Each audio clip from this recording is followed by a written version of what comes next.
Abdul? Hi, Abdul. Hello.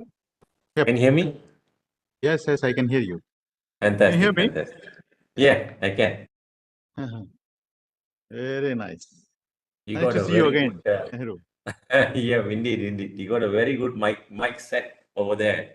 Yeah, this is for this kind of talk Yeah, good show. investment, good investment.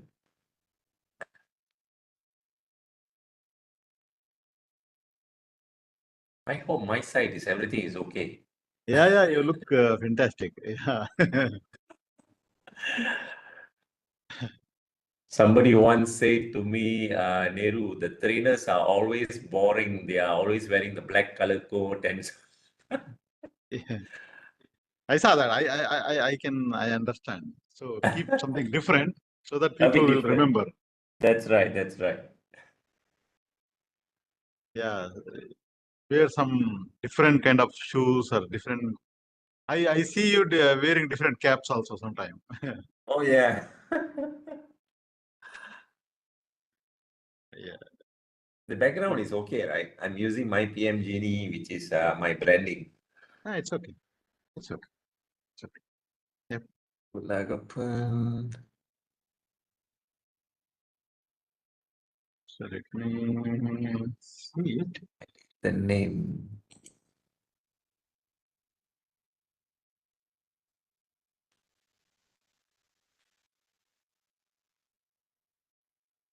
Deep, the background seems to be okay, right? Everything is. Yeah, it is fine.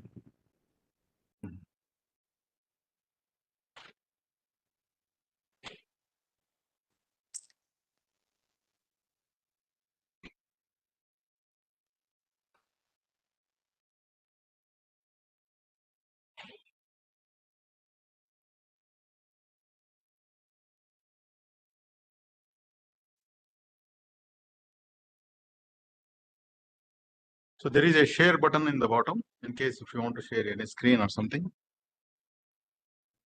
Share button. Shall I try? Yeah, definitely. We You can can try. try. You have Yeah. time, plenty of time, so you don't have to worry about it.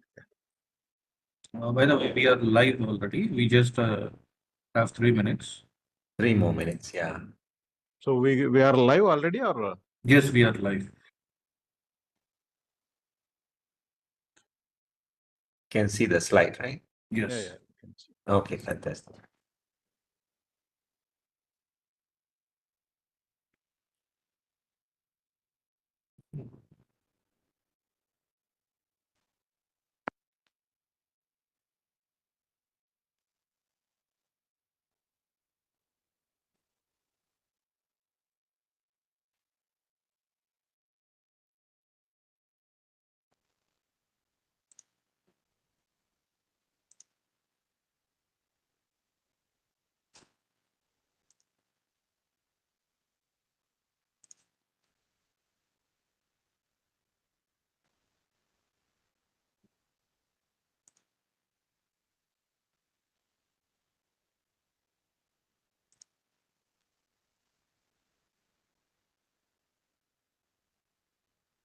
Hello, good afternoon. Biju here. Hi, Biju, can hear.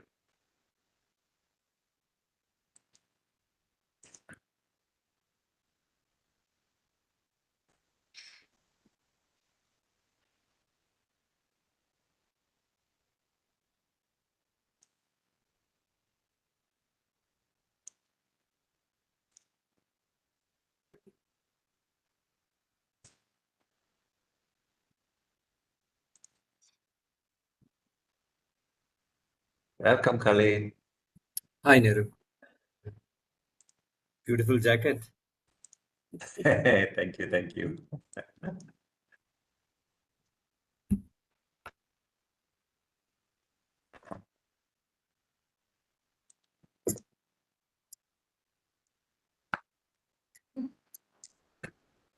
So we're having summers in November, climate change.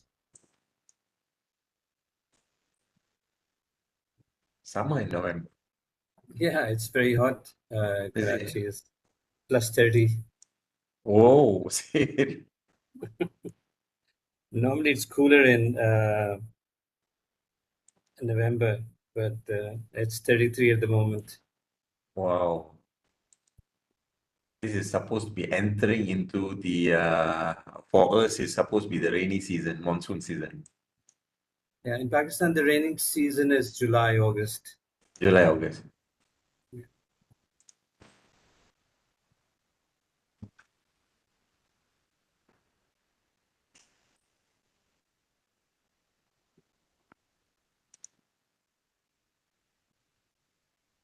Wait a sec.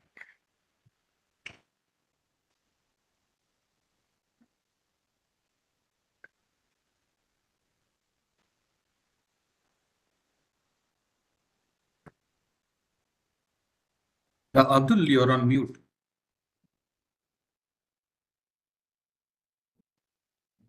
I think it's time to start now. Yeah. So let's start with some quick introductions, and let's catch up until we give enough time for the participants to join. Okay. So let me start the session. So first of all, thank you, Nehru, and thank you, Kalisab, for joining the session today, and thank you all participants for joining the session. So I welcome everyone to the show, a global strategy talk show. Okay, align project management to the strategy. It's a very important, very important topic today we are going to discuss. So before we start our discussion, I would like to give brief about this event series. So we at Data Labs India, from True Strategy, we are very happy to promote and sponsor the programs, Global Strategy Execution Series. We have summits, talk shows, and webinars. So the idea is to connect experts at the global level, okay, especially in the strategy management and related domains, to the business managers and the companies who need help, okay, who wants to know about the concepts, who wants to share their ideas, who want to learn, and who want to collaborate. Okay, so that's with that intention we started 1 year ago. Now we have almost done like 150 hour sessions total, so maybe more than that. So it is very interesting to learn from each one of the participants and the speakers and everyone. So I take this as a tremendous opportunity and to learn and also share what I learned. So thank you very much. So I would like to invite our guest speakers today, and then let me give you a quick introduction. Mr. Nehru Nagappan. Okay, just to give you a quick introduction. Thank you, Mr. Nehru, to join the session today. Nehru is a project management specialist with over 30 years of experience. As a director of membership of PMI Malaysia, he promotes project management best practices, and he is currently chief success coach at Project Leadership Academy. He has led significant projects, including Malaysia's national budgeting system and many more. Okay, Nehru also managed major projects across Asia Pacific for the Walt Disney and other companies. His career began as a systems engineer, and he remains dedicated to advancing project management in the industry. So join me in welcoming Nehru Nagappan to the show. So thank you, Nehru Nagappan. Sure. So I would like to introduce Mr. Khalid Noor. He is a strategic financial leader with extensive experience in finance, HR, and also organizational development. Includes cultural transformation and corporate management. He has led key roles and key leadership roles in Novartis, Mactor International Limited, and Unilever. And Khalid's strengths include finance strategy, organizational and cultural transformation, leadership development, business acumen, and strategy planning at corporate level, business unit level, and also at the brand level. So welcome, Mr. Khalid, to the show. Okay, so thank you very much. Thank you so much. Thank you. A quick introduction about myself. I'm Sheikh Abdul Khader, CEO of Data Labs India. So we are sponsor of this event, and also I'm moderating the show. Thank you very much. I have around 30 plus years of experience in strategy, supply chain management, manufacturing in various industries. I worked in Middle East, Africa, and India, and our customers include the Middle East, Africa, and India as well. And then we work very closely with international partners across the globe. So thank you very much, and let us take this as an opportunity to start the discussion. Okay, yeah. So quick introduction from your side, Nehru and Khalid. Please go ahead. Okay, maybe I'll start it off first. Actually, thank you for the introduction just now. Slight changes because, of course, we got to improve ourselves. I'm no longer in PMI. That was until last year. I've been with PMI, Project Management Institute, for almost like 6 years. PMI Malaysia chapter as the director of membership, and now I evolved into the global level. I'm also part of the advisor for PMO Global Institute as well.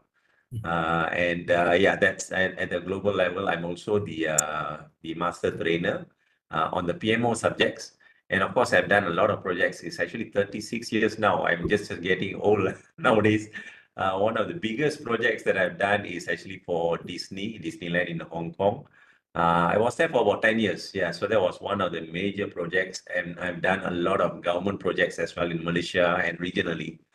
And yeah, now it's no longer managing project, but more into advisory, advising the government, advising the government-linked companies like Telecom and Petronas into effective ways of doing projects. I've coached almost like 45,000 people now into project management, making sure everybody, is like certified and, they are aware of the processes. Actually, today's topic is all about processes as well. And about processes, effective way of doing project. And what excited me about today's topic is based on my own experiences in mentoring a lot of organizations. And this is the area which is really lacking, which is really looking at project as a strategic initiative. But what we see is it's all about KPI driven, my budget driven, and deadline driven. But they don't look at how it impacts value and as a customer and overall strategy objective. So that's a little bit about myself. Yeah, I'm looking forward for the session. Fantastic. Thank you, Nehru. Thank you for joining the session today. Very interesting profile indeed. So I'm very happy to listen to you and learn.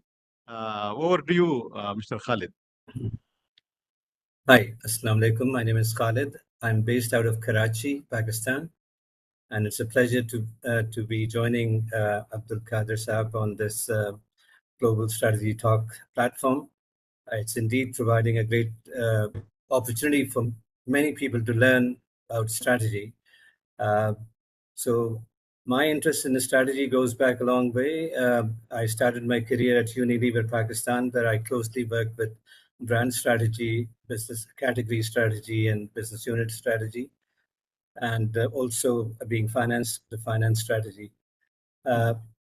And later on, I became the CFO of Novartis Pharma, and it's a totally different industry and totally different way of doing business. So I learned the ropes of pharma industry. Also, I got the opportunity to work as head of HR. So after spending my lifetime in finance, because my background is chartered accountant and an MBA, but I think working with HR was the most fulfilling part of my career, where organization development, working on culture, and also HR strategy were very great learning. After retiring from Novartis, I joined a local pharma company called Mactor International, where again I got a flavor of working with local companies and their issues and challenges about capability, culture, systems, and processes. So it gave me an opportunity to help local organizations upskill themselves And currently, we've set up a consulting company called Univision Consulting, whereby my prior colleagues have joined. And we want to be a major strategy consulting company in Pakistan and also in the Middle East region. Thank you so much. Fantastic to hear, Mr. Khalid. Thank you very much. I think let's it's a very interesting introduction. So let us start the subject today. Okay, so we all know that project management is very important. We all know that project management has evolved into a very decent profession. We all know that there are fantastic certifications involved in project management and all. One important thing always we miss sometimes, or most of the time, is, are we really selecting the right projects? Is the projects what we have selected are adding real intended value to the organization in executing their strategies? Is that something an organization is selecting right projects instead of any pet projects for any senior leader or something? Okay, so and how these projects are aligned together as a form of PMO or a portfolio or program? How this combination is adding value to the strategy of the organization? Okay, that's almost always a question to think for. Okay, so now let us start our discussion with a strategy formulation and how to identify right projects. Okay, so that's the idea. So Khalisa, would you like to start the topic? Okay, I have one slide for that. Okay, so so how do you think about strategy formulation process to be started as far as the organization is concerned? Right, just give me a second.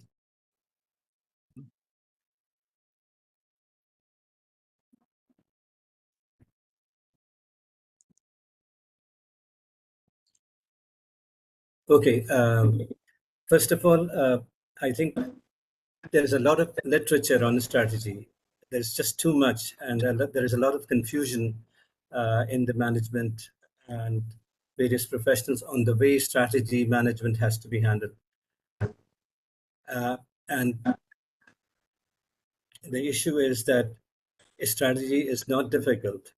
Strategy is something very, very core to any organization planning. And the other thing is that strategy practice used to be that it used to be done every 2 years or every 5 years, and we used to make 5-year plan or a 2-year plan. But the world has changed. The world is changing very, very fast. So currently, the best practice is to review strategy continuously based on what's happening. The good practice of some companies is that they are doing strategic review every quarter. So what are the key elements of strategy? Strategy is all about making choices. Choices about the scope of work, scope of products and services that the organization is going to serve to the client. So it is about what products and services, which geography, which customer, which channel. So these are, you have to make these choices. And the second part is the how part, as to how you are going to be delivering these objectives of the organization. So for that, you need to understand what are the current business challenges that the company is facing, which are a hurdle in achieving those objectives that you have set. So once you have identified the key issues and challenges, then you see what capabilities do you have in the organization to deliver those objectives. And you arrive at gaps. What are the strategic gaps? And this gives rise to projects that you need to undertake to overcome these gaps, and these becomes projects in the organization. Excellent. Perfect. So just let me just connect the dots. Maybe you explained it fantastic in a fantastic way. So let me share one slide. So if I am able to see this. Yes, you can. Just as Mr. Khalid said, so there are so many methodologies, best practices. So we don't want to get confused with that. So we'll talk about two frameworks today. One is primarily the balanced scorecard framework, which is the execution premium approach, what we call it. We just talk about it so that we can relate of any methodology or whatever. And then we connect to a strategy clockwise, which is promoted by Mr. Mihai recently. Okay, so I like that idea of combining the best practices and evolving a methodology. That's fine.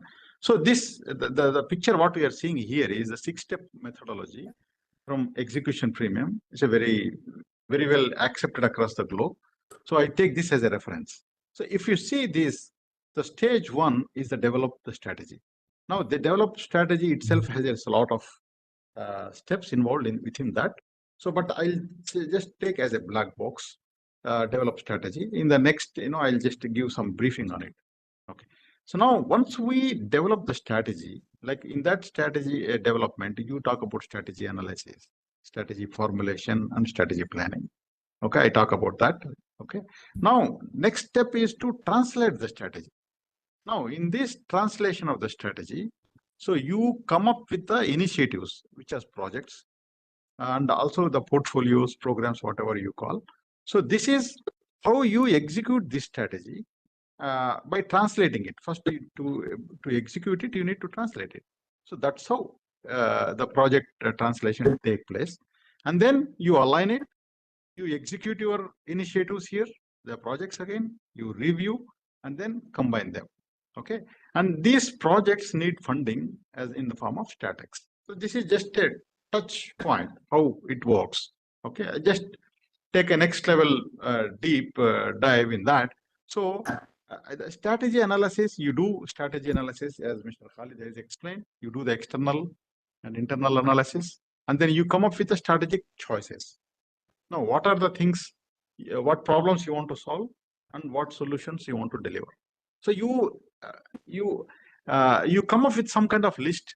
Okay, what are the problems to be solved and what are the solutions to be delivered, and then you select on them what problems and how to solve them.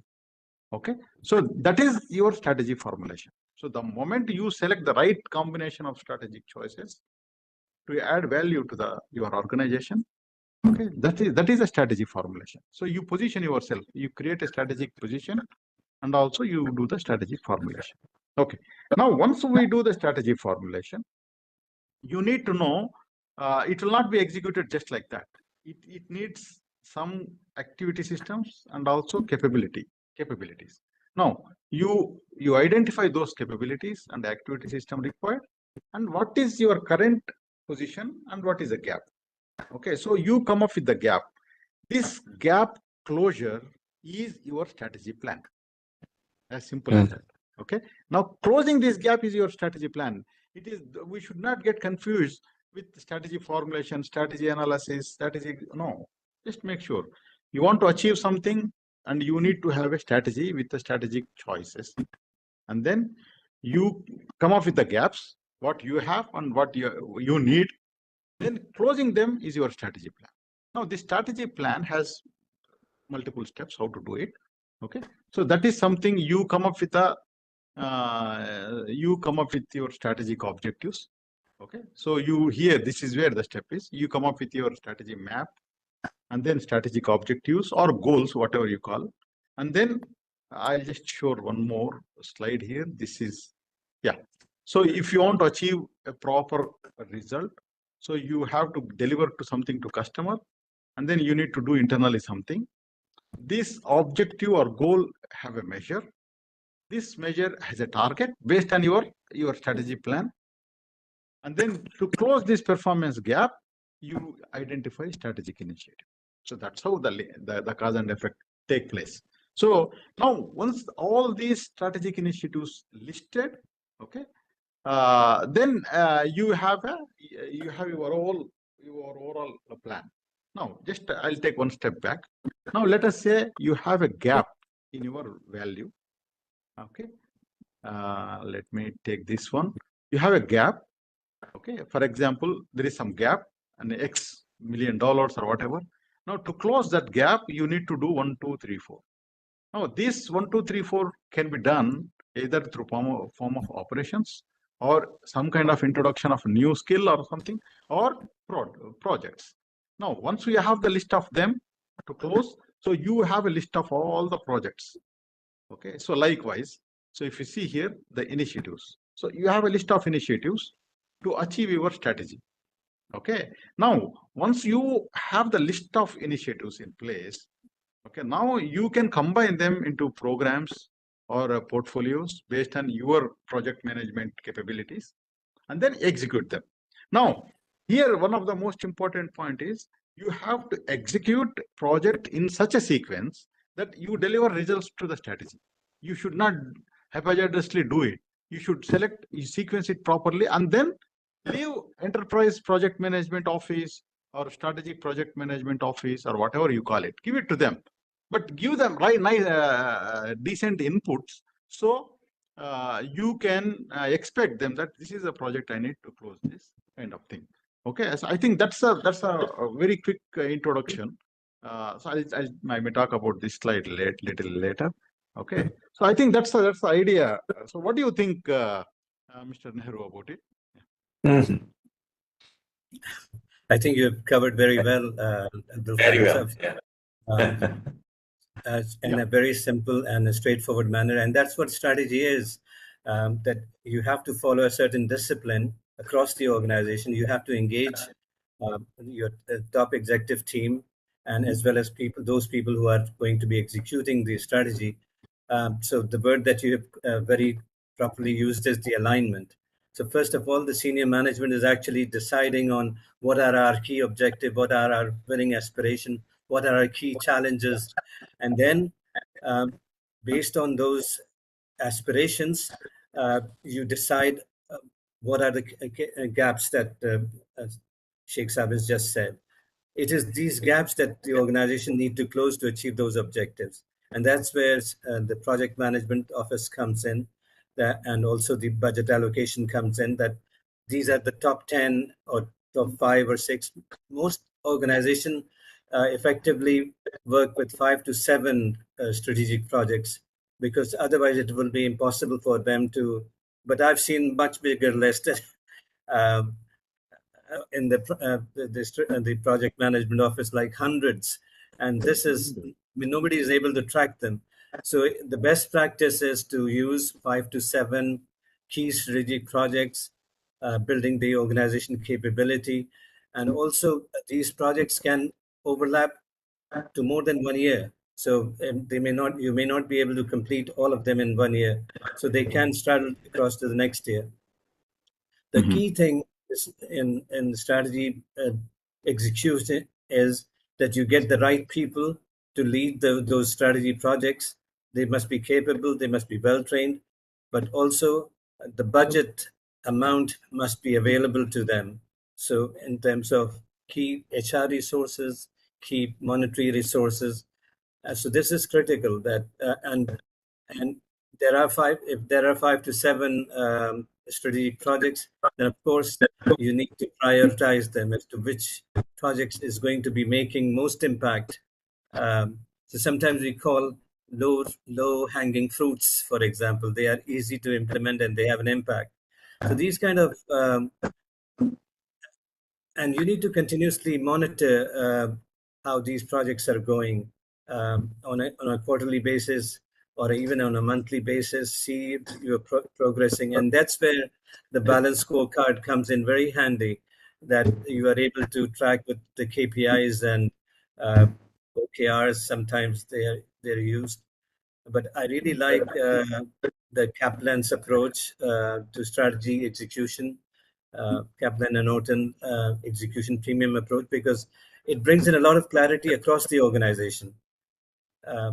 And one is able to do performance management based on the scorecards that is being used to monitor the progress. Fantastic. So you touch very important point here. You identify the projects first of all. That's where we're talking about now. So, and then second most important thing is you select right project manager.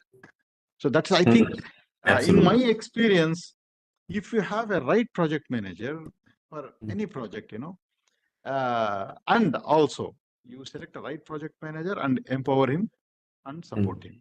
Okay, so this is the single most favor any senior leadership can do for the project. Okay.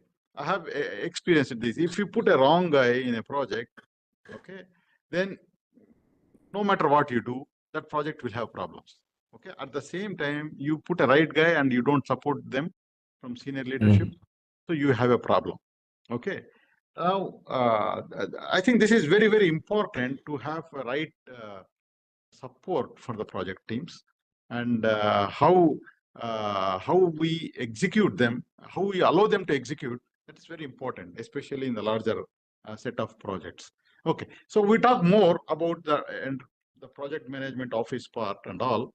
Okay, so let us connect one more time. How this you have multiple projects in the organization. Okay, so how these projects are connected.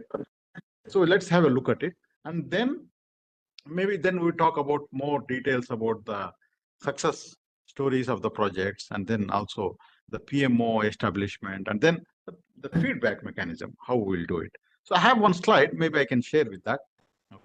So I'll just show. Okay, so if you are able to see the screen now. Yes. So I'll just try to compile all of them. Now, this is initiative management. This is a project management, basically. Okay. So this has inputs. Like, first of all, you have your strategic objectives and goals. Now, I just, you can use any methodology. It could be your balanced scorecard framework, or it could be OKR, or it could be Hoshin-Kanri, or anything, whatever you want, or end value management, or whatever. So you have your strategic projects. Now, this is the input. And then you have regular projects also, even if sometimes your client projects. Okay, so if it is a project-based organization, your client projects, some other projects includes like operational excellence projects, R&D projects, innovation projects, risk and compliances. You have to have them anyways. ESG, CapEx. Okay, so you need to have them. Now, all different kind of projects should be managed through a portfolio or programs through PMO. So once you do them, the PMO will supervise overall project management processes. So you get the benefit, like achieve strategy execution, realize the value with cause and effect, and close the value gap in the strategy. Okay, and establish the best practices of PMO. It is not just like it's only just doing a projects. Okay, they are good, but connect them to the strategy so that you can use it. I think this is the summary of what I would like to convey, that how that whole strategy and the project management is getting connected. Okay, so then we can talk more about PMO part, how it is done, and then we can talk about more about using systems in tracking and tracing. Yeah, over to you, sir. Any inputs, Mr. Khalid and Nehru? Actually, very good strategy you highlighted. Yeah, so the balanced scorecard and the strategy map are actually really shows the connection, the cause and effect relationship. So if you're trying to achieve an objective, what kind of capabilities the organization must have, what kind of processes it must have, what kind of activities it must do, so and what kind of innovation it must do for its customers. So this is the most logical and most simplest approach that is available in the academia, in the text that is available, and it's not difficult. If you as a discipline adopt balanced scorecard and strategy map in your organization, the chances of success becomes much higher, rather than PowerPoint slides or anything like that. So using available strategy frameworks and strategy execution tools and frameworks actually helps the management and the people who are executing to have clarity, and also monitor the progress. So it really helps to have a, first of all, most of the organizations struggle with having a basic strategy document.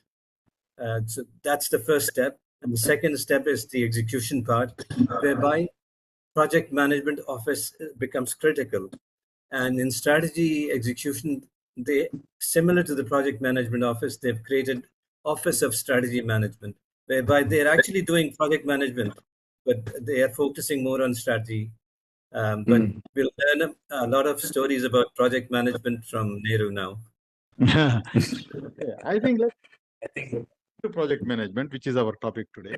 So, yeah, Nehru, I think you are expert in project management. And actually, I have been project manager for quite a long time. Okay, wonderful. so I'm PMP also. Right. So I'm practicing project managers, especially information systems and also the operational excellence projects, strategy transformation projects. So, but listening to a mentor, somebody like you, Nehru, it makes a big difference. So, give us some insights on what is the best practices in building a PMO, project management culture in the organization. Okay, and making sure that to deliver the value. Okay, Right. so over to you. You can just give a quick Sure. briefing. And Actually, I if think, you, yeah, you have it's a a couple of very slides, I believe. wonderful presentation, and the way you structure it is how it's supposed to be practiced. And I've seen some organization really practicing this, but when we go and audit certain organization, there's a huge gap between what was presented just now and what they practice in real. So for example, it is supposed to be this way, coming up with the organizational strategy, looking at strategic objective, and then making sure all the project guys, the project team, the project manager, making sure they really understand what exactly is the organization is trying to achieve. And then they are supposed to be carrying out that project. But what's happening in a lot of organizations that I see is project managers are hired because, hey, we have a project, please manage this. So the moment they are hired, they just focus on their project. They do not have an awareness like what you mentioned just now. What exactly is the organizational strategy objective? No, they don't, there's no proper handover to the project manager on the organizational vision, mission, what is the strategic objective. There was one time I did one town hall, and in the town hall, we actually asked, the CEO asked, can anyone tell me what is the organization's vision statement? It was quiet because majority of them doesn't even know what is the company's vision, mission. They do not know what's the strategic objective. All I know as a project is I've been hired to carry out this project. So I think that's the gap, biggest gap. I think it should be part of the awareness when they recruit the project manager and the project team. The first thing they should inculcate is the idea of what exactly they are trying to achieve at the highest level, the vision, mission, and the strategic objective. That is what is missing at the moment. Yeah. So let us let's take it up. Let us say now somebody asked you to establish a PMO. Okay. So how do you recommend? So what is that? What are the steps we need to do to establish a PMO? And also the second thing is now PMO, if you establish as a standalone, it's almost always have a problem. Okay. Yeah. So now it has to be aligned with the Office of Strategy Management. You call it different names, by the way. Yeah. Office of Strategy Management or Office of Operational Excellence or whatever. But all these things have to work hand in hand. That's most important. Because, if you don't do, what happens, you might do a project successful and you may skip one important project, okay, which you think, okay, now I have done some projects in a nice way, kind of thing. Okay. So that is something which is very important. Sorry. So likewise, establishing a project management office with the proper processes, okay, and also connecting them to the strategy is something which is very, very, very critical. Okay. So now, in your experience, okay, so how do you recommend to establish a project management office, Nehruji? All right. So very well said. the PMO itself, the overall purpose of a PMO is to make sure that it's aligned with the organizational goal. But if you look at the industry, what's happening is the PMO are set up to run projects, and which is in one way is a good objective, but it's not aligned with the organizational thing. You see, a lot of people say PMO is actually a pain. The reason is they'll be just coming and auditing us. They'll just be coming and monitoring us. They'll just be looking at, how we are doing project. Actually, they don't really understand the purpose of the objective of the PMO. So, and when the head of PMO, usually they'll just look downwards. Downwards means they'll look at the projects, how is the project is performing, and so the overall idea is all about supporting the project. That itself is wrong. So a PMO should be reporting to the CEO or the highest level of an organization, because the PMO is supposed to be helping in achieving strategic objective. And the strategic objective, the one who is really passionate about, is the CEO and the senior management. So that is the first thing that we have to keep in mind. The PMO must be supporting upwards, not downwards. Right, so that's the first thing. And if I can share some slide, I can show you what exactly is the framework and the mindset a person should have in aligning the business goals together with the PMO. Let me share that slide, and maybe I'll take 2 or 3 minutes to brief you about this. This is basically the framework. You might be thinking, this is a project management framework or is this a PMO framework? So now one more thing I realize is a lot of PMOs are project management certified, but they're not PMO certified. It's a different breed.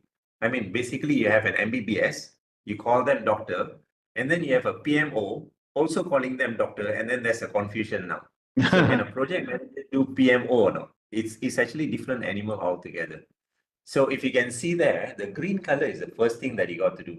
So a PMO, what they have to do is, they must always ask, whatever the organization came up with in terms of objective, what exactly are those objectives, the strategic objective?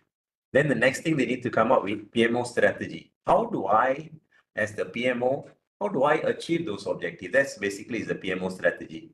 Then they look at health check, maturity assessment of the organization, and then they look at the PMO roadmap and then come up with the project charter. Not your project charter, is a PMO charter. This is actually at the highest level. All of this is an engagement with the senior management itself, the green color. Then the one in the yellow or the amber color is actually the implementation. Right, so that's where they develop their documents, implementation policy-wise procedure, and then they come out with the PMO's KPI in delivering the project.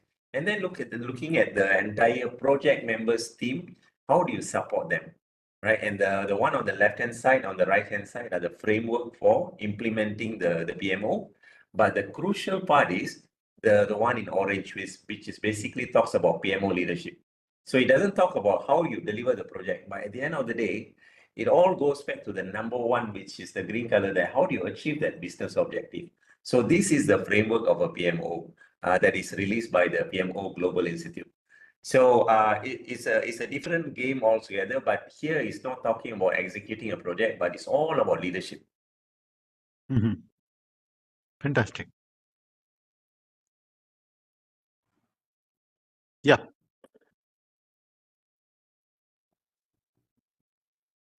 Fantastic. I really like the diagram. I think it actually summarizes the role of PMO, especially on the alignment part. And that's what a good PMO manager has to be in terms of really understanding the business issues and then prioritizing which projects needs to be done so in terms of priority, number one, project number two, so on. And with the help of working with the chief executive, but most importantly is also communication part. The organization must understand why we are doing these projects. So, and that's where one of the roles of PMO is also communication, and not only helping execution, but also helping to spread the news that this is the business critical projects that we are going to be undertaking this year and next year. So there's and working very closely with the senior leadership team as well as the chief executive, and also in the quarterly town hall meetings, etc. The PMO must join the team and actually communicate the progress on these strategic projects. So this creates organization-wide awareness, and people are engaged, people are excited, and therefore the organization has got a much better chance of achieving success of these projects. And also they get to know in the town hall, they get to know what are the problems that they are facing in implementing these projects, what are the roadblocks, etc. So it's very important to have a transparency. Otherwise, you end up having surprises at the end of the day. Oh, this project could not be completed. So a regular feedback is critical. So in my previous organization, they used to do a quarterly review of the project, but sometimes the projects are so important that they cannot be left on a quarterly monitor. They have to be a far more.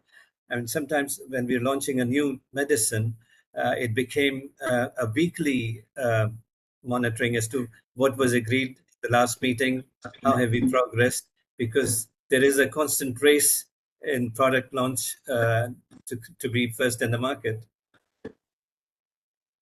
That's true. That's true. Very good point. Yeah. Very good point. Important. I like that idea, Mr. Khalid. Actually, I want to expand about what Mr. Khalid mentioned just now about communication. And communication itself takes up huge percentage of their work, right? But on top of that, I might want to add about change management as well. Right. Change management is crucial in implementing all of this. And a lot of them doesn't have awareness, and they're just running projects, but they're not looking at overall holistically, in terms of change management, what is mindset. When you talk about the town hall, you must really engage them. So stakeholder engagement is another huge area that we have to look at as well. Mm-hmm. And the other one is I want to emphasize is when we are looking at strategies, implementing projects in organization and so on, one must realize that it's not a managerial role. It's a leadership role. And I mean, managers can just implement things, carrying out the instruction, but it really takes a lot of leadership, a lot of convincing, a lot of inspiring the organization towards achieving that strategy. So that's a different mind game altogether. Absolutely. Fantastic. See, the project management office, PMO, actually, they oversee the projects, and actually they support project managers very heavily. What happens is one project manager is so engrossed in his project, sometimes he need help. Okay, and it's not sometimes, it's almost always he need help, especially in procuring enablers. Maybe it could be resources, it could be funds, or it could be the commitment from senior leaders. So it's a big problem for the project manager if he wants to do everything on his own. So he always rely on a project management office, a team, to do something which he don't want to do it. Usually project managers will do themselves, but sometimes they want somebody to do those difficult things which he don't want to do it. Like if somebody wants to hire or fire, it's very difficult. Okay, so always take help. So that is very important. PMO role play, especially like accounts receivables, funds collection, or something. Funds, getting funds to the project. So sometimes it's not easy. So PMO sits close to the CEO. So they try to get they lobby and try to get some funds. So that is one important point. The second, Khalid Saab, you mentioned about the feedback. Okay, the performance reviews. Yeah, some people talk about quarterly, some people talk monthly. Usually, in my experience, monthly performance review is more appropriate. Okay, in general. Okay, but sometimes it's a weekly, because as you go, weekly reviews becomes very important when the project is in trouble. Okay, so you need a weekly review. Okay, so to make it, and also the project is at the completion stage. Okay, so at that point, especially, you need to push them to close it. Otherwise, you just miss the deadline, and also you end up in a bad way. Okay, so those things. And I was involved in a project where the project reviews are even daily. Khalid Saab. So Almara is one of the largest dairy company. So they do the demand planning part daily, especially in Ramadan. Okay, so they Right. serve the milk and other products across the kingdom on a daily basis. They plan on a daily basis. Okay, so when we did one project for them, so it's a daily project review. Okay, so Wow. that's something that in the everyday morning, they sit and what is your capacities today? What is your demand? What to do and what is the corrective actions? Which markets you want to serve and which you want to control? Because it's that 60 days, the 30 days Ramadan is equivalent to the whole year for them. Okay, in the business side. Okay, so the 30 days. Okay, so they have a daily reviews. The rest of the periods they go for a monthly reviews. So it all depends. Okay, so it's very interesting to have a strategy review. Sorry, project management reviews. The frequency is one of the very important thing. Okay, so this question to Nehru as to what is the best practice for the PMO manager. PMO, who is he reporting on to? The PMO manager, the PMO head itself. So the PMO might have many managers. So the PMO head itself, the best way to do it is for them to report direct to the CEO or the sponsor. But if they are reporting to some functional departments or whatever, it's not strategic. It's very much operational, departmentalized kind of thing. And they will lack the power to carry out the strategic initiatives. Yeah, I totally agree. Because I've seen in practice that most of the projects, because they are somehow relating to manufacturing or something, they are actually reporting onto a supply chain director. And then they're not, although they are of strategic nature. For example, Unilever was doing an ice cream factory, setting up ice cream factory, and huge project. So, but if the project manager is reporting onto supply chain director only, okay, so he's responsible for delivery of that project. But then the finance director, the marketing director, the chief executive, they all want to know as to when the ice cream factory will be meet the summer season or not. So yeah, I find that the proper the power or the influence that is required for the PMO is to be managed by the chief executive office. So it could be as independent, but actually the reporting line should be to chief executive. That's right. sometimes I had a situation where it's a huge organization where they have a PMO reporting to the CEO. And then there's one large business unit where they have their own PMO. And then IT have their own PMO, right? And then, of course, they asked me, what's the best way? I mean, they said it's because it's very important for IT to have their own PMO. Then I mentioned if there is a conflict between organizational strategy and the IT, who is the one that's going to say, this is the way to go? There's going to be a conflict. It's like going for a war and you have two commanders and you will have a lot of issues there. So there should only be one commander giving the overall direction of the strategies. Right. Correct. So usually, in my experience, there is a senior leader who is also called Chief Shared Services Officer. Okay, sometimes he is a very important person to support the PMO and also the strategy management office. Actually, he's like a chief of staff kind of thing. Okay, so he help CEO to execute, but CEO has a direct reporting line from the PMO head to the CEO and also the strategy management officer directly to the CEO. So this is very important. It all depends on the bandwidth of the CEO. So how is the organization? If it is a public organization, so it is different, and it's a private mid-size, it's different. Yeah. So let us take something more detailed. Okay. So let us not talk in general. Let us take type of projects. So that is very important because not all projects are same. So you have a construction projects, you have a manufacturing manufacturing optimization projects, you have supply chain projects, you have strategy execution projects. Okay, you have IT projects. Okay, so let us take the challenges in each type of projects. Okay, so now Khalisab, this organizational transformation will have some kind of like a strategy formulation and also like a performance management kind of projects. Okay, so how to structure them? Can you throw a light from your experience?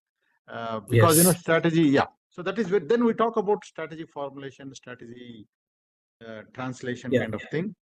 Then we'll go to more into functional, go into IT, and then construction or manufacturing kind of thing, the capability building kind of thing. And then also maybe the people performance, how those the enabling capabilities are built. Let us take one by one and talk Right. about for a few minutes. Okay. So I'll give an example from the FMCG industry because that's where the action is. And so generally there is an innovation funnel. A lot of new ideas get parked into those funnel, and then there are various gates. So from idea stage to feasibility stage to the launch stage. So so once the funnel is passed, then it becomes a project. So and those projects have to be totally aligned with the business unit strategy. For example, I recall that in Unilever when we were working very comfortably, good brands, good market share, good profitability, and suddenly we have a new competitor in the country called Procter and Gamble. Now, now that created a need to focus on a really upspend marketing, advertising, create new brand launches, uh, change the packaging to become more attractive, much more value-added products, so that they become. So the entire organization went through a process of really upskilling, upgrading the products. Um, so the shampoos, the toilet soaps, the washing powders, etc. Every brand went through a brand relaunch process, and it was actively managed and we have to time that before the P&G actually launches their product, we have the product in the market. So these sometimes it's tactical, sometimes they are long term. So, for example, entry into the ice cream was a major strategic decision by Unilever Group to invest. That Pakistan has got hot weather, there's a large population base, so there's a good opportunity to sell ice cream. But they got out of the edible oil business because they said they can't really add a lot of value. It's a commodity. So they had a project to sell the edible oil business, and I believe that they did the same in India also. So the business strategy is driving major projects going forward, and then those projects become part of the project management office, whereby they really have to ensure that the budgets are available, the right people are hired for those projects. And for example, ice cream was a totally new business, and we hardly had any technical capability. So we had to send people abroad to secondment, 6 months working in ice cream factory in Turkey, for example, or some other country, and bring those expertise, working with the manufacturers of the equipments, etc. So the idea is that you follow your big strategic plans and then also some tactical plans. The tactical could be short term, the strategic could be slightly longer term. And so, for example, going into a new market requires a lot of preparation. So if you want to go into Africa, for example, a lot of companies are wanting to go and work in Africa. You need to hire people from the ground. You need to train them. You need to equip them. You need to set up physical structure, etc. So this is all part of the project management. That's true. That's true. Very nicely explained. Let me give my experience in the strategy formulation, strategy transformation kind of projects. Okay, so especially when we talk about when there is a big opportunity, for a company to grow, or when there is a serious problem, the company has to grow or survive or whatever. So there are some different things have to be done in the company usually. So one of the ways is the chief executive officer create a strategy task force. Okay, so it creates the task force is created, like maybe 8, 9, 10 people or 12 cross-functional managers, one from each function kind of thing, one from finance, one from supply chain, one from manufacturing, sales and marketing. Of course, they will be there. Okay, HR, and everybody will be there. Of course, not everybody will be involved in doing the strategy formulations day in and day out, but there is a 2, 3 people, the CEO and other like chief marketing officer, they do that heavy lifting of strategy formulation kind of thing. But these people, the strategy task force, will be always active or informed in the strategy formulation. When we put them into the task force, I did not really understand why did they kept it in that. Okay, because majority of the time they are just coming and giving some simple inputs, and they're understanding, mostly listening. Okay, so what happened when we come up with a strategy plan? Okay, now this is the time to execute it. So you need to translate strategy and execute it. Now at the time, because these people are involved in the strategy formulation, they get the ownership of that strategy. Okay. Now, when you go to the strategy execution, now if you have any projects in HR, if you have any projects in managerial accounting, if you have any projects in manufacturing, so these are the people who become project managers.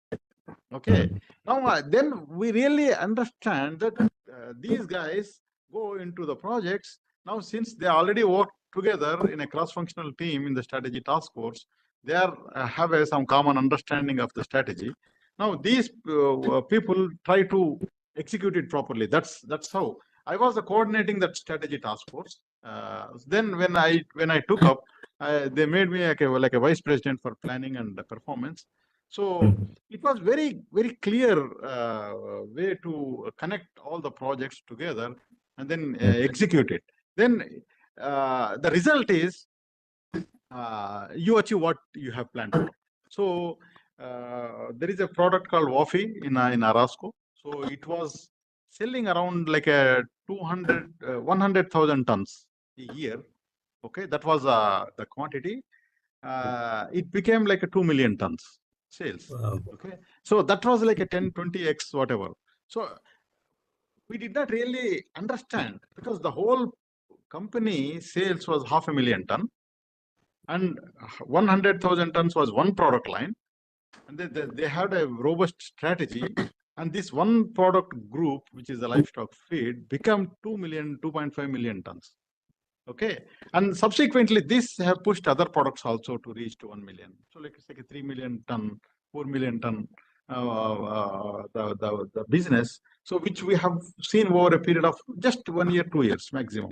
Okay, so that was fantastic way to connect all the dots and then see the results. And then almost all the people become the senior leaders in the company, and then that's how it is. Okay, now the different challenge is after reaching to that stage, then how you sustain, okay, the leaders, and then how you nurture again multiple layers of this the growth is something which is always a challenge. So that's a bit of my experience as far as the strategy transformation projects are concerned. So anything from you, Nehru, and then we'll talk about IT projects, a typical Sure. IT projects problem. Yeah. Actually, your case study is really admirable, because not many organizations have this kind of success story. The challenge is these are subject matter experts in their own area, right? So they know very well what needs to be done. So they are very passionate about their goals.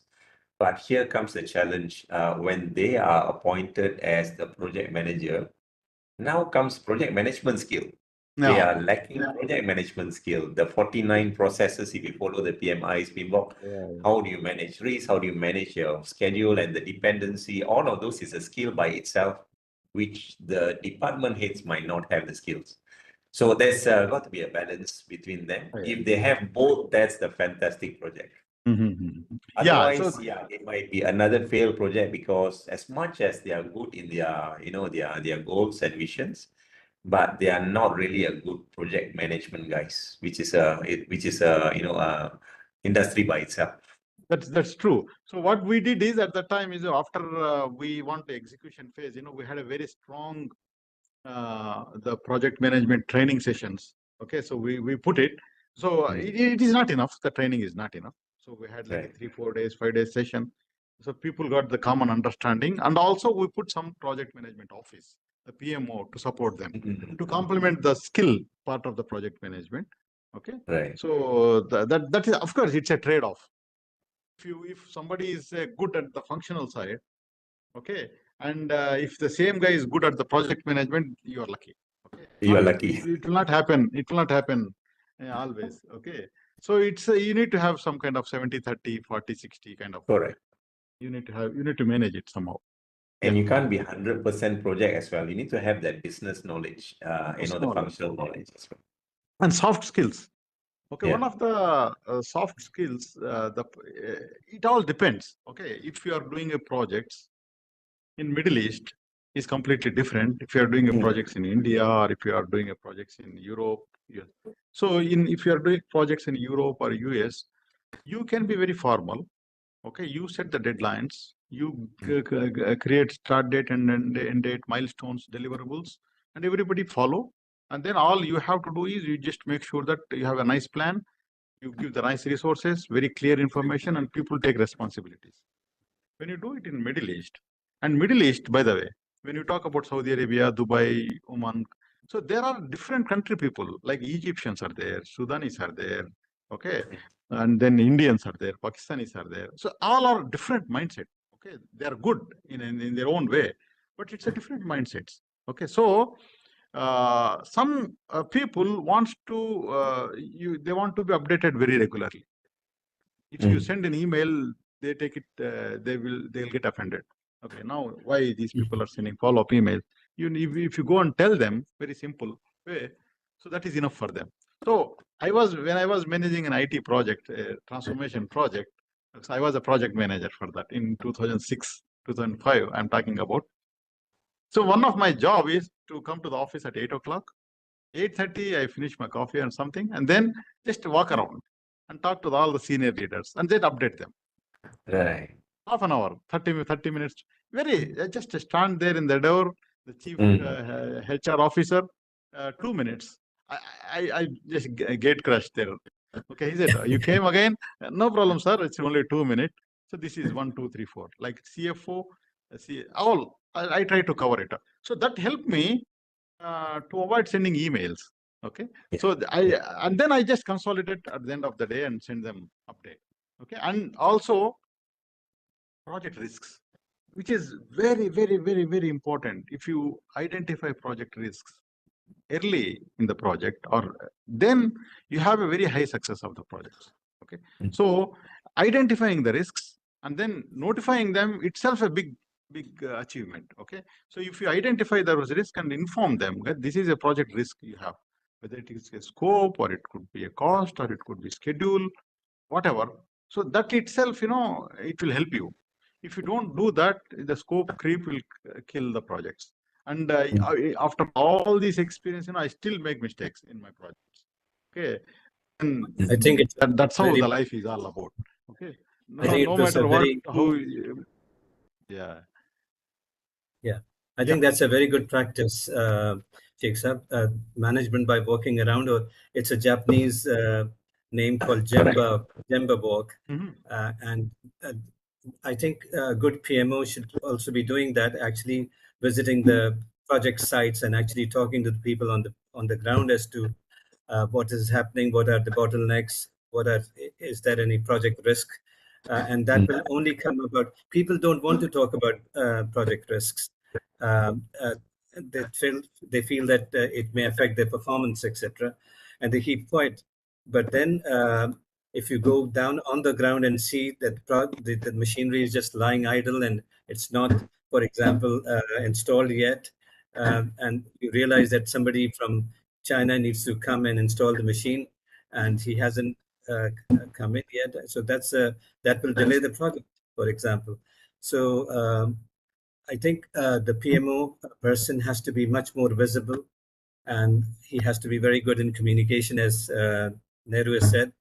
And the other factor that you have also mentioned is the change management, change in the behavior, realizing the customer pain points, for example, as to where is the customer uh, experiencing pain and how can we provide an excellent customer service so that they are delighted and your business grows.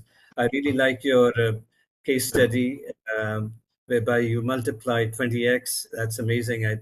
I think you should do a separate program to share your practice as to what really Sure. Definitely, sir.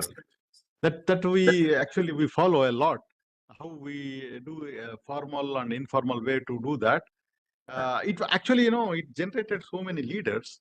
Now, in that team, like a 20, 25, 30 leaders, who are almost all of them are CEOs. Yeah, that's what I have witnessed. Okay, either they are Wow. into government or they are into public sector or whatever. You find them very nicely learned. So now everybody have the same kind of the knowledge how the organization transformation take place. So that's very interesting. Okay, that's a very nice way to understand each people. Of course, the credit goes to CEO. Okay, he is a masterpiece. So the credit goes to him. He has a patience, has a the commitment, and also empathy to the people. So he supports to the people. You don't get lost. Okay, so he knows the value of people.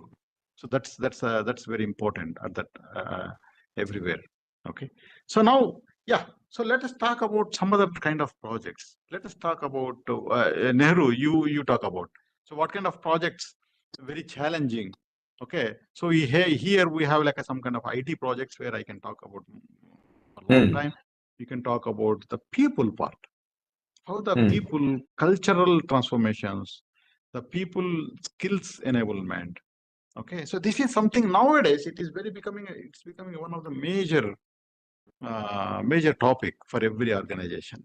Okay, maybe before 10, 15, 20 years back, maybe people performance and people enablement was not so important. That was considered as a lost thing. I remember I don't have any problem in saying that. So when you talk about people performance and HR, so that was a lost. Okay, so we talk about strategy, we talk about manufacturing, we talk about supply chain, marketing, and then finally, okay, we talk about HR. Now it is reverse. Okay, so we talk about people first. Okay, Right. so then you talk about everything else. So how is that, Nehru? What do you think about how to do those kind of projects in effective way? Oh, okay, that's a big one. If you look at statistically, I think I'm old enough to talk about this. Before 1980s, if you talk about 60s, if you talk about 70s, the project failure is very minimal, 1%, 2%. When it comes to 1980, according to statistics, is 64% project failure. Right, and then they managed to reduce it, and up to year 2000, it was 25% failure. And last year's statistic, 2023, it went back to 70% failure. All right, so now particularly the IT, right now, the reason why 1980s, the number of project failure skyrocketed to 64% is because 1980s is the time where the internet was introduced, Microsoft was introduced, and then how do they hire the project managers? I'm one of the case. I'm an IT engineer, and they said, Niru, I have a project that requires some C language, Java language, and so on. You are free, right? Okay, you become a project manager. I had zero knowledge of project management, but because IT, there's no project managers, right? They just throw me into the sea. Right. So now, year 2023, the number of project failures are back to very high now. I think you can take a guess what happened to the IT now. We are going through the entire transformation again, the AI, and agile is being there, and again, the project managers are lacking these skills. So, and the other one is like what Mr. Khalid mentioned about change management also. Project managers doesn't have the change management knowledge, right? And how do you engage with people? Now, particularly IT, and I observed this in how many years throughout my career. IT guys are traditionally IT guys, as in they know technology and so on, but they are lacking that people management skill and the communication and the stakeholder engagement skill. So much so when I was working in Disney, the IT projects, they intentionally create one position called business system owner, BSO they call it, so that they can speak the IT language, they can speak the business language, right? Which is really is a huge gap. But now PMI is saying project managers must be the business people. That means you must understand the business. Don't just talk about your IT technology and all of this stuff. You must know and understand what is the organizational strategies and the business goals. So I think that's that's the area that I was observing in the industry as well. The people skill is missing in most of the project managers. Yeah, very interesting insight, Nehru. That's really a great one. I'll just add one more point. Okay, so I have been into IT systems and IT projects for quite some time. So I've witnessed. I know exactly where the mistake happened. Okay, so usually what happens is when you want to do any digital transformations or any implementation of any systems, what happens is the IT leaders will talk about the requirements gathering. Okay, that's a very important step. That is a very important step for IT people, but for the business people, that is actually they have just started their understanding about the project. Right. So here, there are two things will happen. One thing is the business leaders, there are too optimistic, and then they want everything in this. Okay, they don't prioritize. They give all the list of things, whatever they need it, or they don't give the key things. They give, or they delegate somebody to give the list requirements. Okay, then what happens is if you don't give the requirement properly and also prioritize them, it's not that you give the requirement and prioritize, because if you give 10 requirements will not be met. I challenge you. No matter how smart you are, how much you do the investment, you will not get in IT projects. The reason is there are so many things, dynamic factors. So you get like 6, 7, 8, you get it. So 1 or 2, you have to compromise. Now, if you do that, so what are the key things you don't want to compromise? What are the nice to have? If you have that differentiation very clearly, and also involve and make sure that the key deliverables, key thing, you identify them and put in the first place. If you don't do, what happens is you complete all the project. Okay, they complete everything except that. Okay, I'll give one example. Okay, I always understand. Now, Khalid Saab, the business used to produce the feeds. Okay, and there is a sales process. So we used to add one line item for each truck, and then we used to add a separate line for the transportation charges.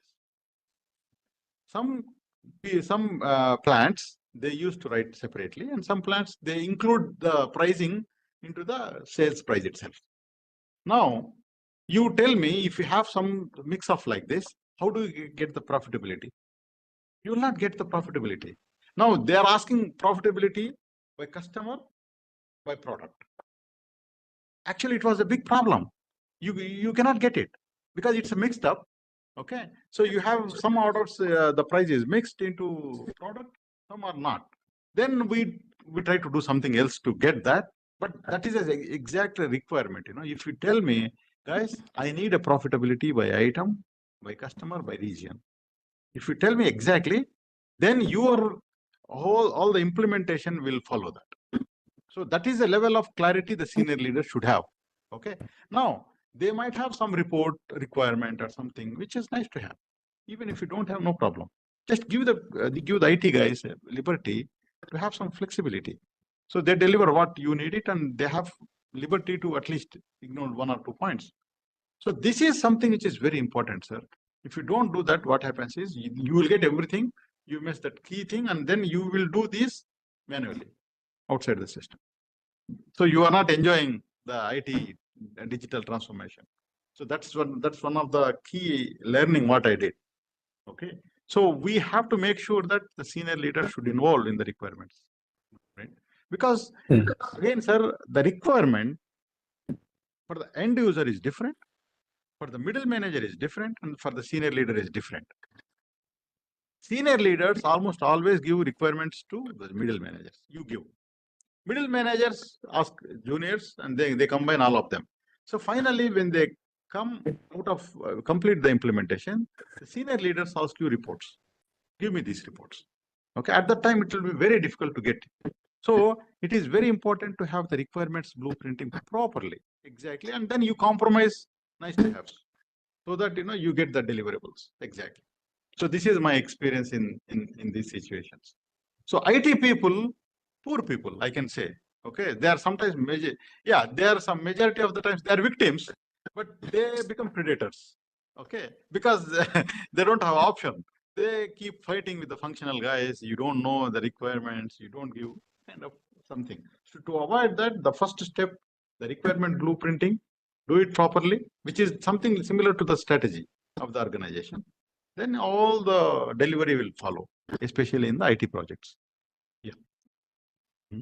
I'd just like to ask Nehru that for project success, the project charter is the most important because it defines the key deliverables. So, for example, the IT nightmare could have been solved better. There was a better project brief, a project charter written out and agreed by all the parties. So, tell us about your experience in managing this project charter.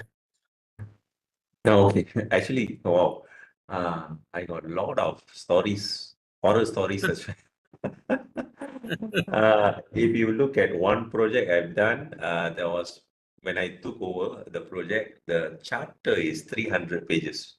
Wow.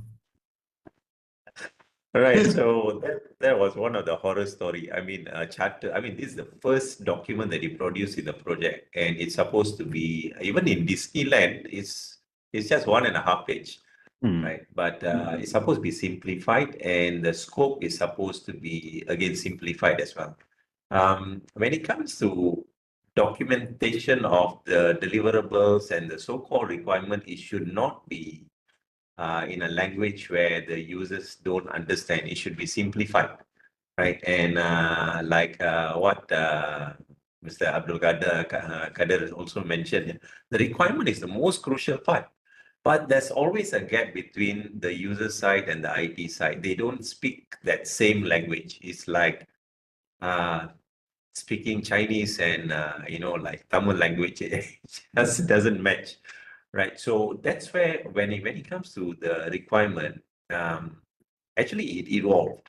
I used to be like that. I used to be very much emphasized on the requirement. Being an IT guy myself, it must be detailed enough. But the thing is, people from the business side don't understand. So now the agile way of doing project is we don't write the requirement using the IT guy's knowledge, but we call it user stories. User story is a simplified English where, you just tell me, in a business language, these are the things I need. And then there must be somebody who translate this to the IT way or the language. So that might be one way, effective way. So the charter, usually what I use is a simplified user story kind of a concept rather than, really using the project jargons. Right. Fantastic, sir. That's very important. Project charter, Yeah. and many times the project they start the project without project charter also. But nowadays, I think they're doing it. Okay.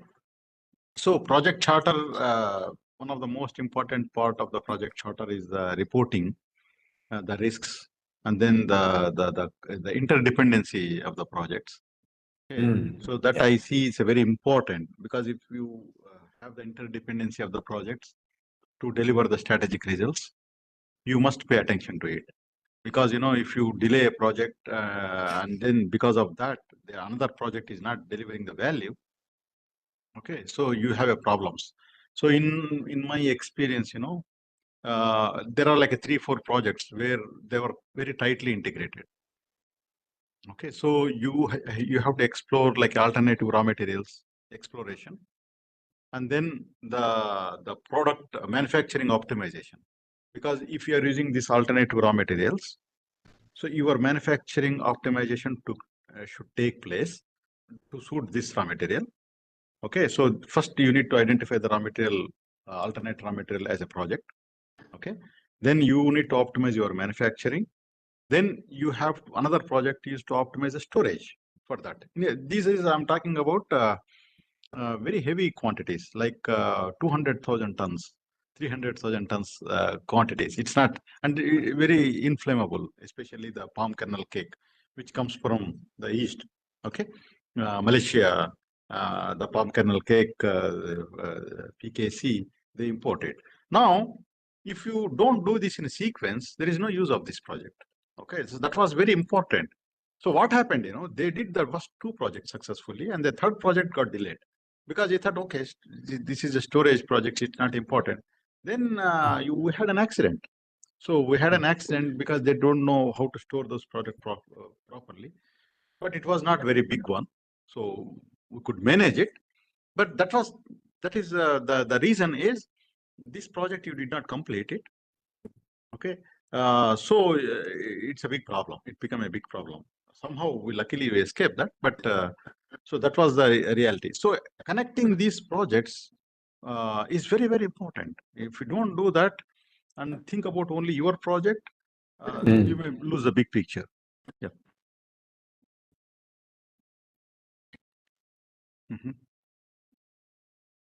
So yeah, so that is something which is very interesting.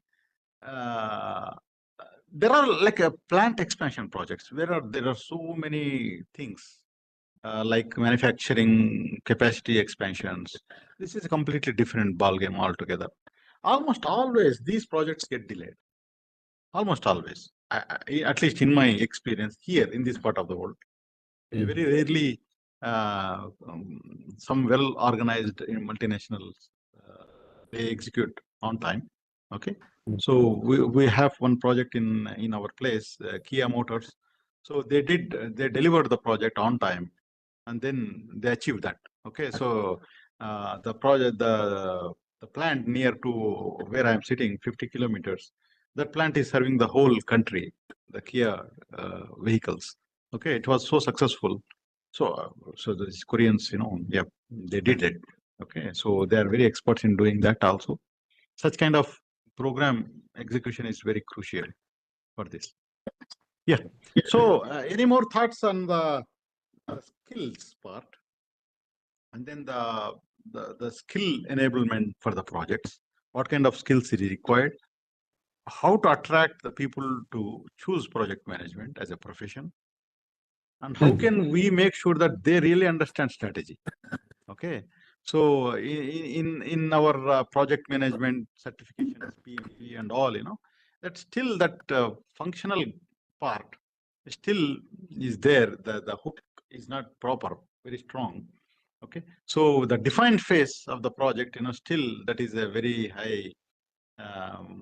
There is an open point.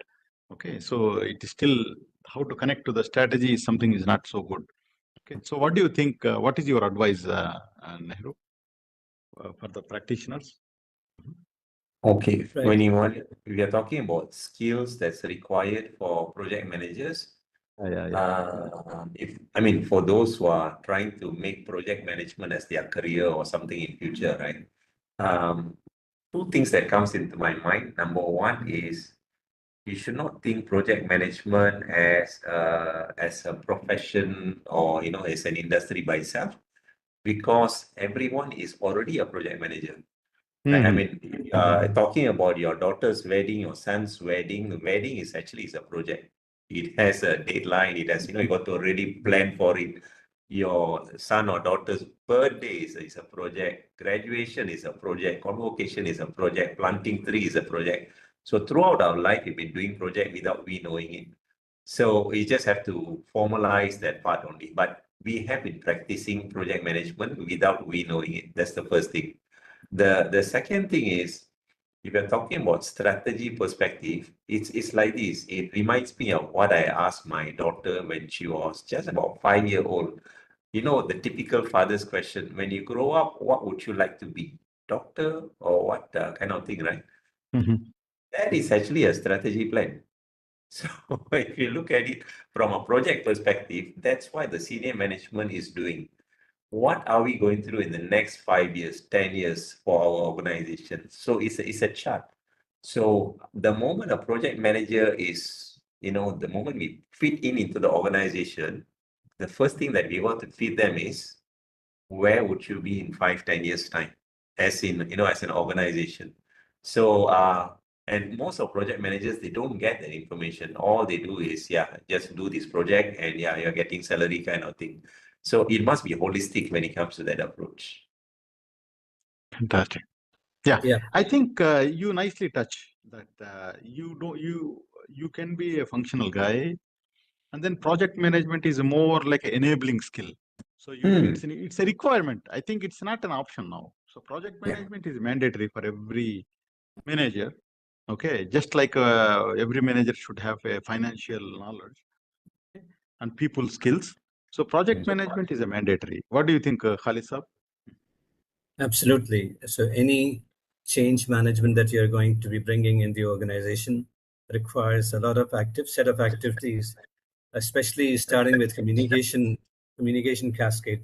So even the strategy has to be communicated across the organization, and there are different levels of people in the organization, and you have to tailor those communication based on their acumen. But it is so important that if you want your strategy to be executed successfully across the organization, you have to communicate and you have to reinforce communication. And there are various ways and means of this communication. The chief executive actually takes the lead, and in a quarterly town hall, etc., shares the new strategy. The HR people then hold focus groups, a smaller group discussion, and explaining the strategy. Then within the departments, these strategies have to be discussed, and how each department is going to be contributing towards achieving those strategic objectives. So I can recall that in my Novartis days, uh, we had a global 5 to 7 strategic priorities communicated to all the countries, 120 countries, for example. And then these 5 to 7 strategic priorities were actually built into everyone's personal objectives for that year. And the first two were, because it's a innovative pharma company, um, the new launches, new global launches of the new medicine, very high tech medicines, became part of everyone's launch, although they may not be directly engaged in that uh, product launch, but then they have to support that product launch. So the supply chain people will ensure that the product is available. The HR people will ensure that the right people are available to sell those products and detail. The medical people will be training the doctors into using that product. So there is a huge project management involved in any major event, corporate event that is going to take place. And these can include, as you mentioned, setting up a new factory, going to a new country, or launching a new product. These are all huge project management exercises. And as any function head or as business head, you are actually participating in the strategy formulation, and there you are made aware of the key projects that are going to be undertaken in this year and for next 2-3 years, because that's part of the strategy. So I believe that the strategy exercise itself generates the key projects for the organization, and then these projects needs to be managed professionally in a very professional manner, hopefully by PMI, project PMP, or people who are expert in those skills to manage the execution. But you can't delegate the entire responsibility to a PMO. The responsibility of project execution actually lies with the parent, with the owner, and not the PMO office. PMO office is there to coordinate with you, to help you, to guide you the best practices. and also inform you of the key risks that he feels that the projects may get delayed because of such and such factors, or the interdependencies, etc., are not working. Fantastic. Yep. So any more points, Mr. Nehru, from project management point of view and the PMO point of view, so that we go to the next last 15-20 minutes. We talk about questions. Maybe I'll just show some system from my side, and then we'll just talk about the key takeaways for today's session. So please give some insights on the project management from your side. It could be a PMO, Sure. portfolio, program, whatever. Yeah. Right, sure. I think those who are keen to become a project manager, effective project manager, I think I can highlight what kind of skills they should invest in. And I think since we are already on this topic, number one skill is, of course, the strategic alignment.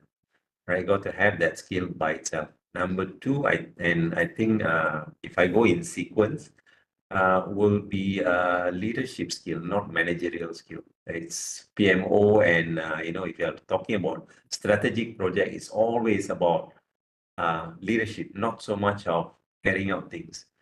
Third one, like Mr. Khalid mentioned, was communication. Huge part of your life will be in communication. So that is one area we got to sharpen. And I think related to that is project is a problem. So therefore, problem solving skill is another area we got to sharpen. And quite a number of other skills as well. For example, influencing skill. Influencing your strategy, your PMO strategy, your project strategy.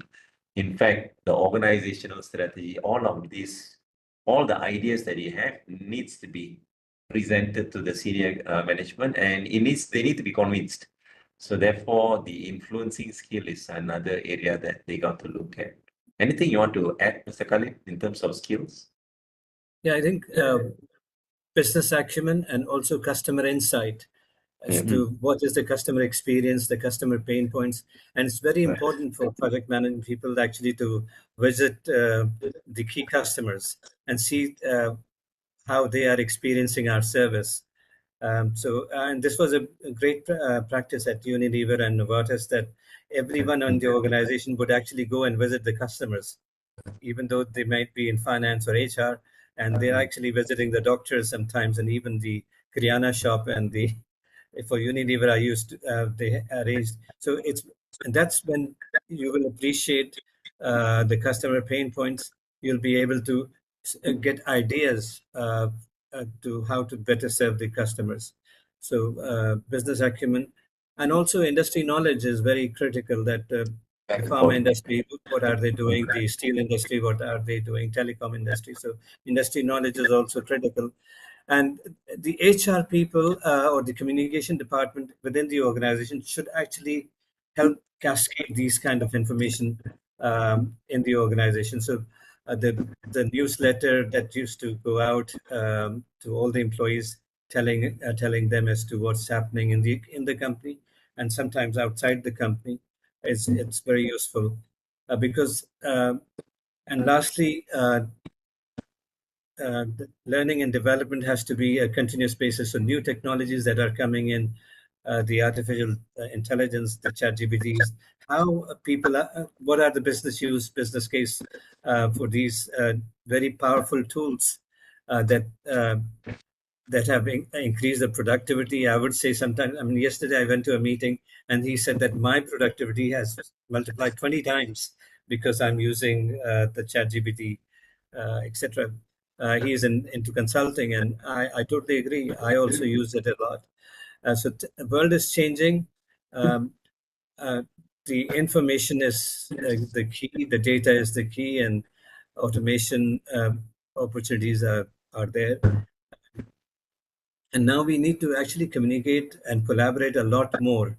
So the PMO office needs to be actually collaborating, and they need to be seen as a much more helpful team, trying to solve the problems, identify the problems, etc. So they should see them as a partner and not as as an inspector or an auditor. I think it's a very great role. I think PMO experience actually helps make people become leaders, future leaders, because Exactly. they are actually solving a lot of problem. Yeah. That's true, sir. I very nicely, both are very nicely compiled.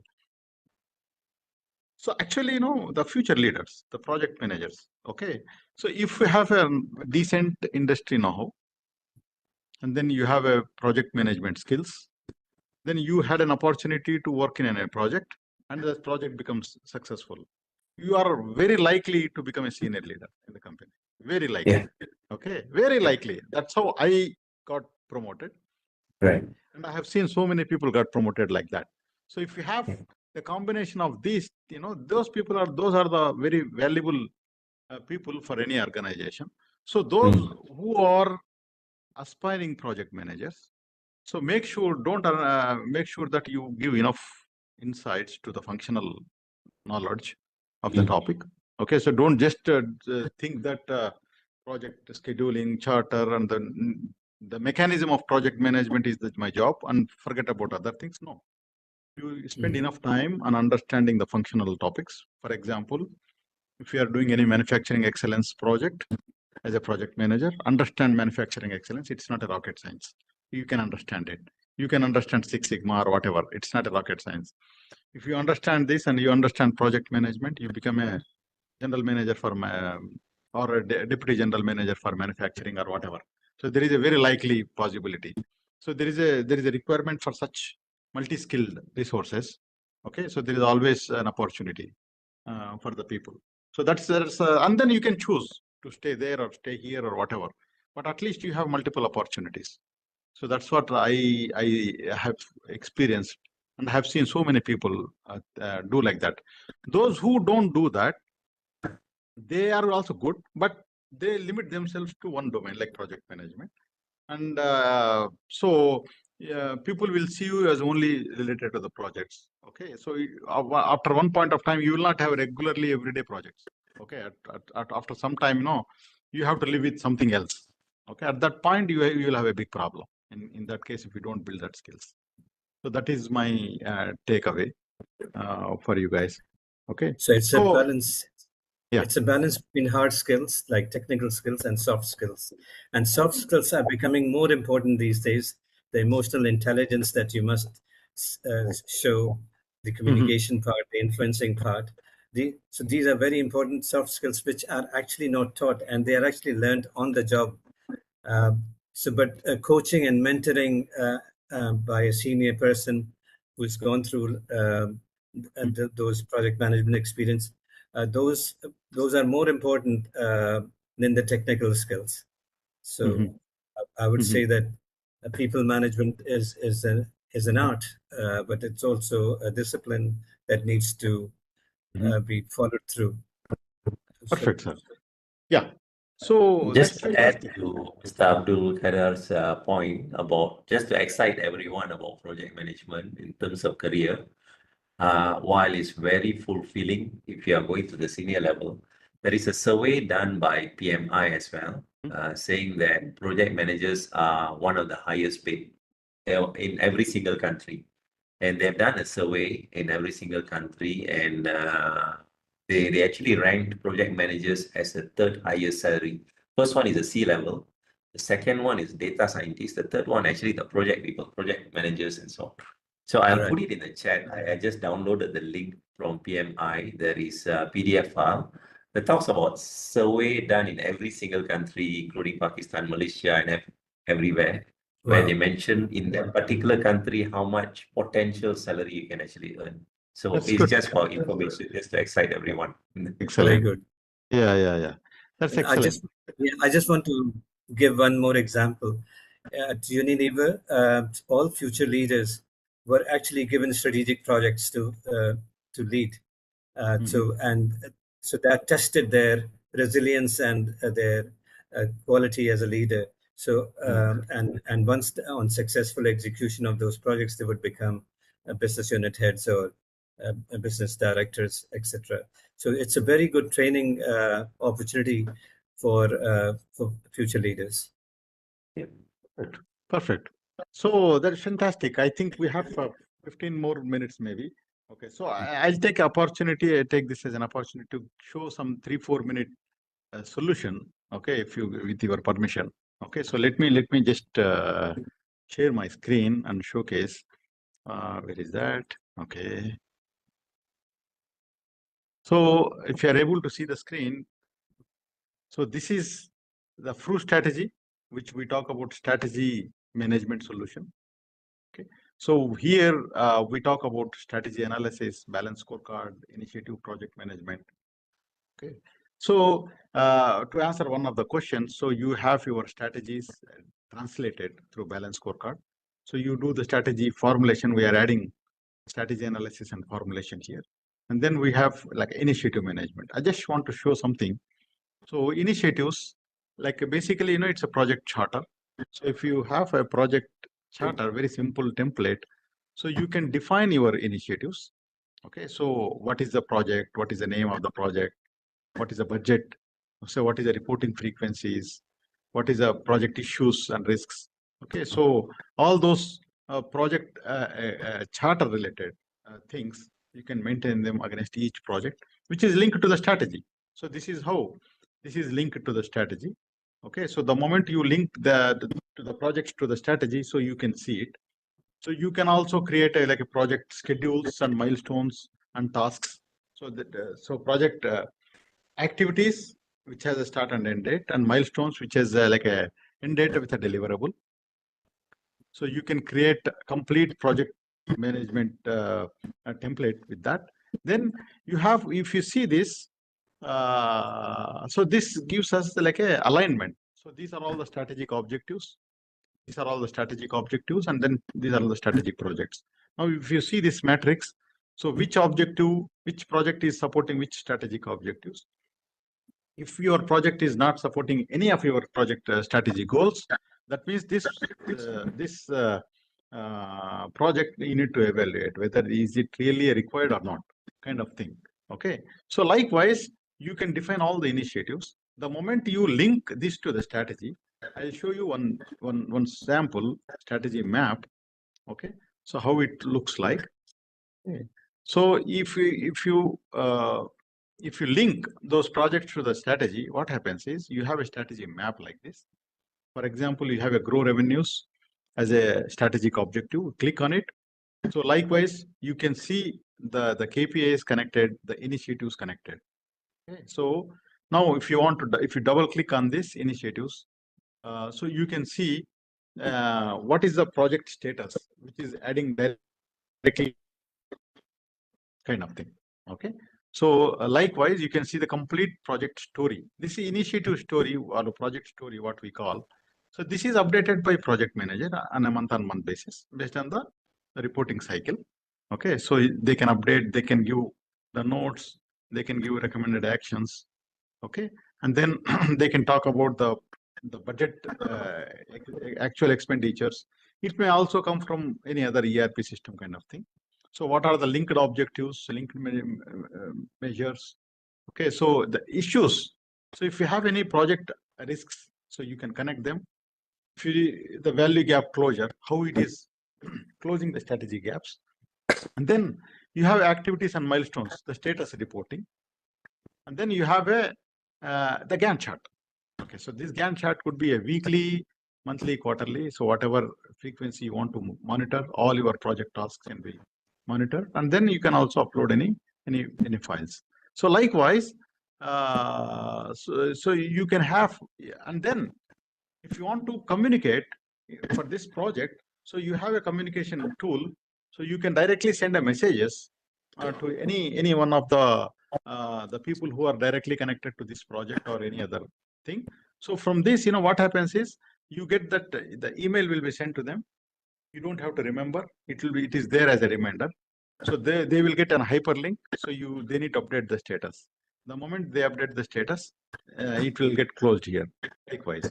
So this is one way to manage the project management through FRU strategy. And we have like enterprise PMO where you define portfolios, you define programs, take care of the change management. kind of thing.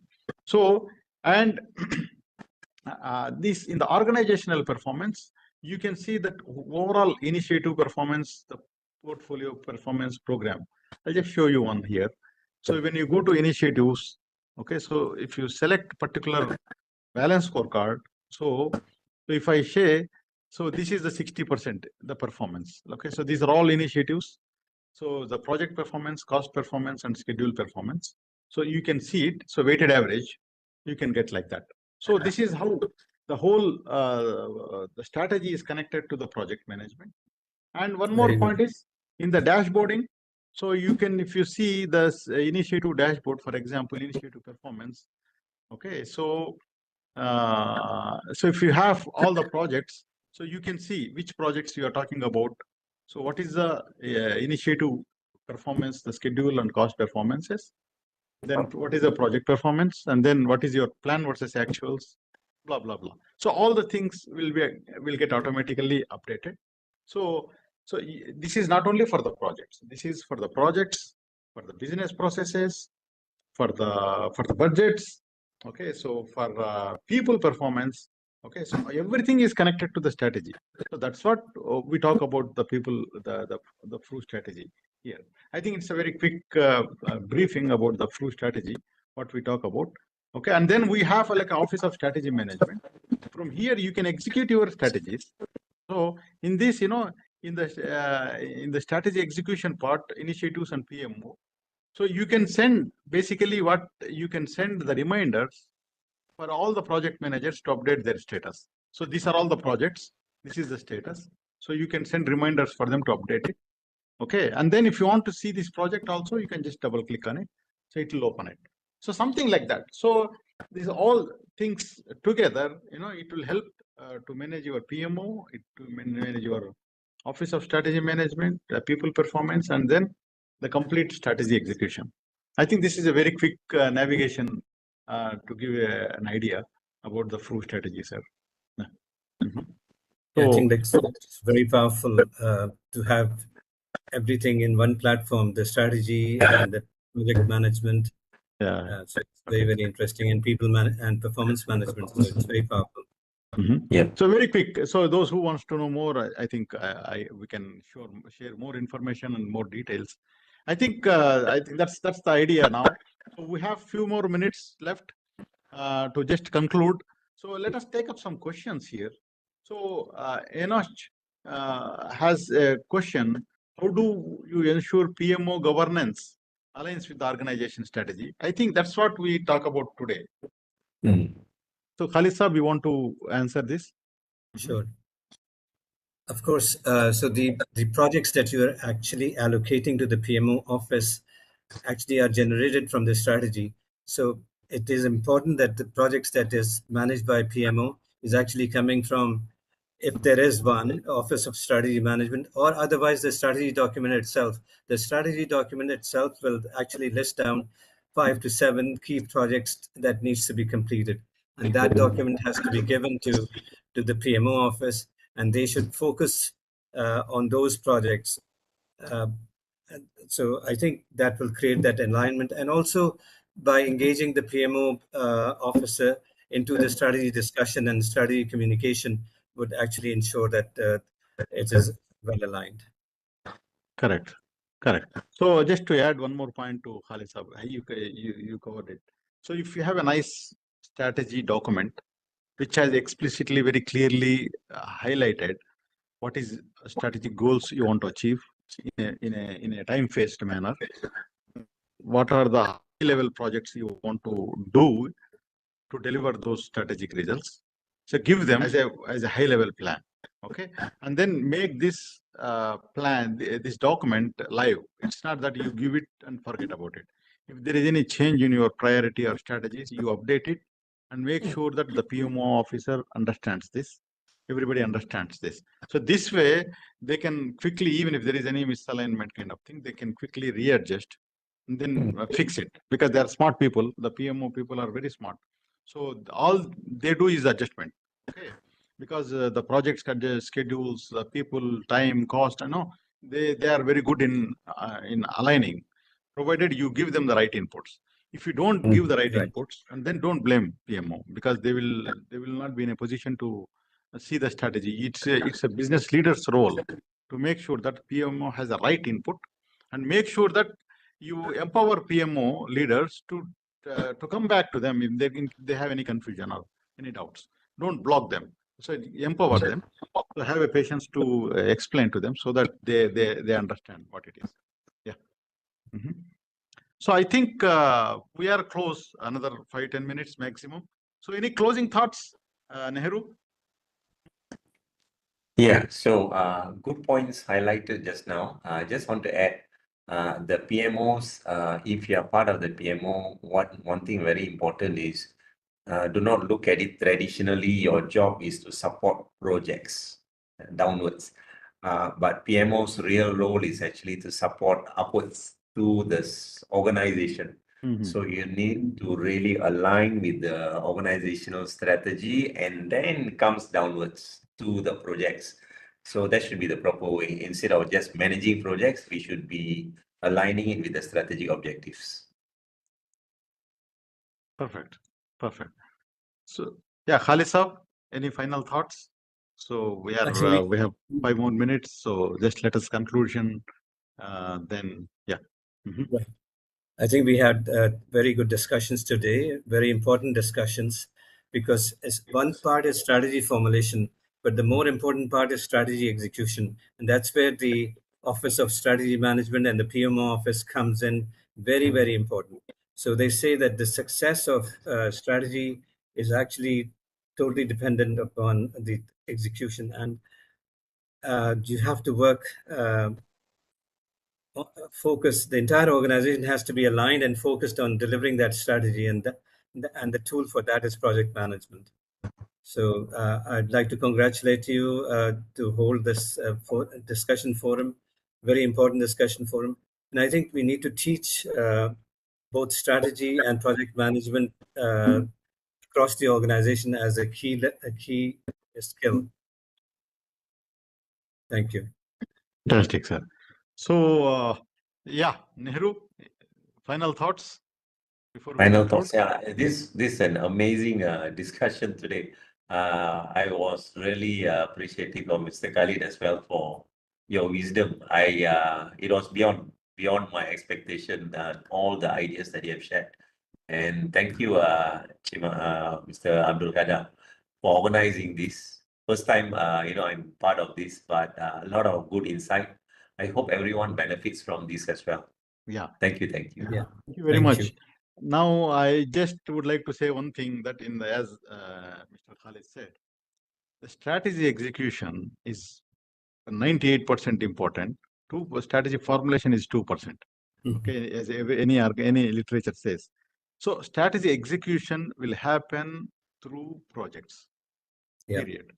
Strategy execution happens through projects. So projects, if you do it properly, your strategy gets executed. As simple as that. So project managers are really strategy execution ambassadors. So this is very important for organizational leaders who understands the role of project managers, and then project managers themselves, that what is the value they are creating to the organization, and for the entire the business, the community of the project management and the business management people. So having said this is one of the most important topic.